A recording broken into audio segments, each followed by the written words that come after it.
Bonjour, c'est Justin, bienvenue dans cette toute autre vidéo.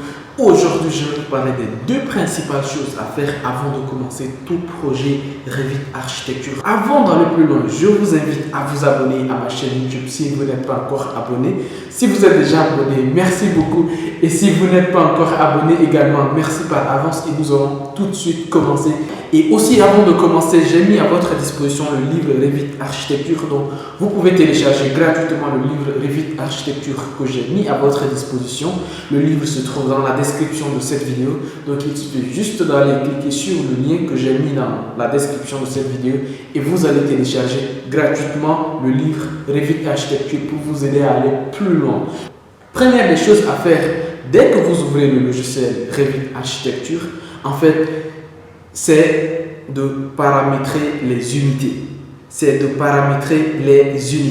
Donc, les unités dans Revit, c'est très simple pour paramétrer les unités. Soit vous tapez la lettre U et N au clavier directement, sans entrer, vous faites juste UN et vous allez voir la boîte de dialogue qui va s'ouvrir, qui s'affiche et qui vous demande de choisir l'unité dans laquelle vous voulez travailler.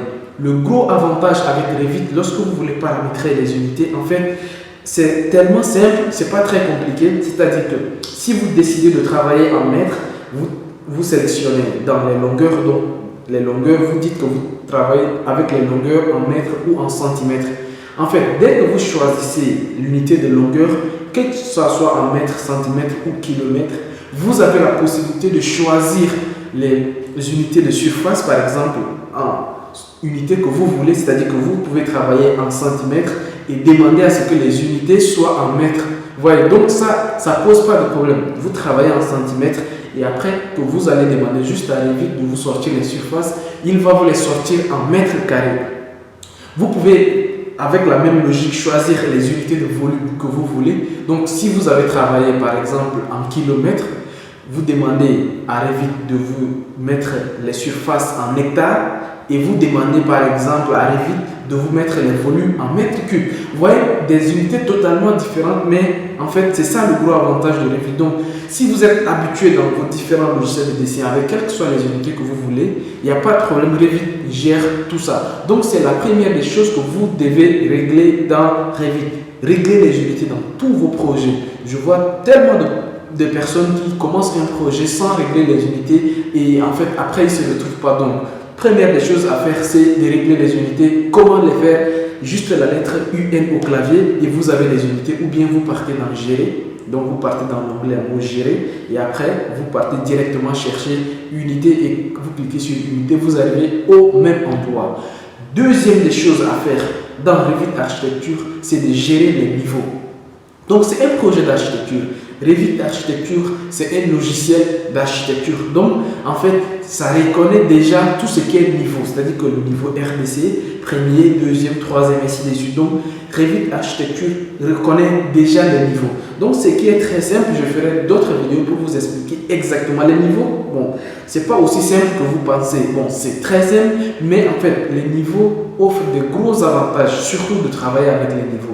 Donc, moi, je vous recommande fortement de régler vos niveaux avant de commencer. Même si au départ de votre projet, vous ne connaissez pas les niveaux définitifs que vous aurez à la fin de votre projet, c'est pas grave. Mais l'essentiel est de commencer par paramétrer les niveaux. Alors, pour régler les niveaux, c'est très simple. Il suffit juste d'ouvrir une vue d'élévation, quelle que soit la vue. Vous ouvrez juste cette vue, donc que ce soit l'élévation est, ouest, et ainsi de suite. Vous ouvrez juste la vue et après, vous allez avoir directement accès au réglage. Et là, maintenant, il suffit juste de cliquer sur chaque niveau et définir.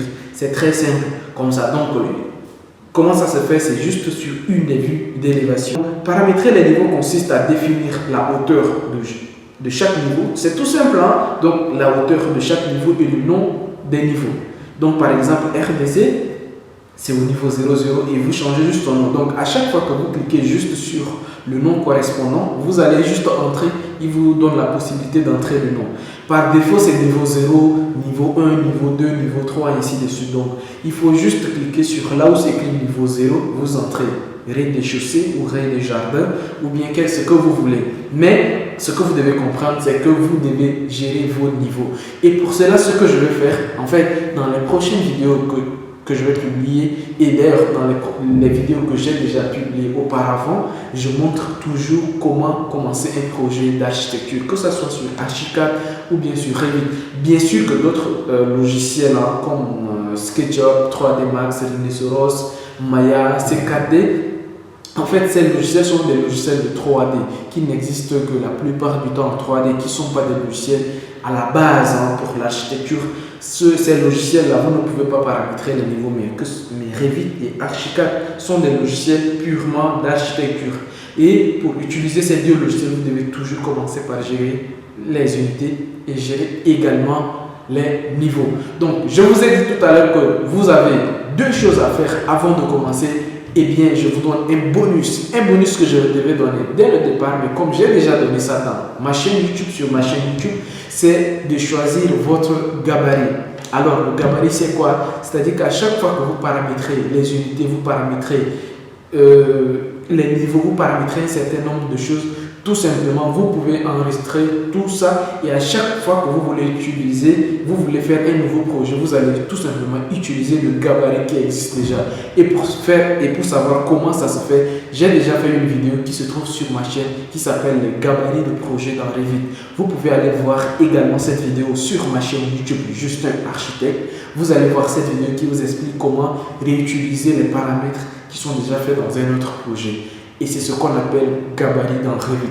Donc, merci beaucoup les amis d'avoir regardé cette vidéo. Je suis très content de publier cette vidéo. Donc, dites-moi qu'est-ce que vous en pensez de ces genres de vidéos que je publie.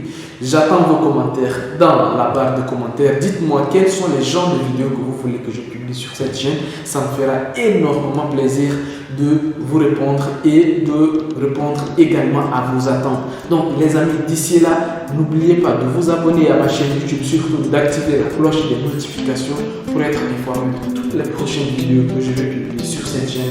Donc d'ici là, on se dit au revoir et à très bientôt sur la chaîne.